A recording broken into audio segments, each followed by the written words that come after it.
इचलकरंजीतील वस्त्रोद्योगाला चालना देण्यासाठी केंद्र सरकारने पूर्वीची अनुदान योजना पुन्हा सुरू करावी अशी मागणी खासदार धैर्यशील माने यांनी अर्थसंकल्पीय अधिवेशनात केली.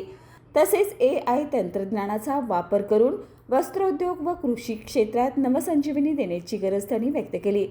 खासदार माने यांनी इथेनॉल उत्पादनाला योग्य दर मिळावा, साखरेसाठी वेगवेगळे दर लागू करावेत आणि पंचगंगा नदी प्रदूषण रोखण्यासाठी केंद्र सरकारने लक्ष घालावे अशी मागणी केली. तसेच अलमट्टी धरणाची उंची वाढवण्याच्या कामात केंद्राने हस्तक्षेप करावा अशी विनंतीही त्यांनी केली. बाळ, फ्रीजमधून श्रीखंड काढ ना. आम्ही पूर्वी घरीच बनवायचो श्रीखंड. त्याची चवच वेगळी होती. आता काय सगळं रेडीमेड. आजी, हे श्रीखंड खाऊन बघ.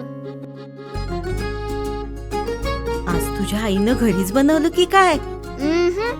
हे आहे गोकुळचं श्रीखंड. अगदी जिभेवर रेंगाळणार. जिभेवरच नाही तर मनावरही रेंगाळणार. गोकुळ श्रीखंड, मनावर रेंगाळणार.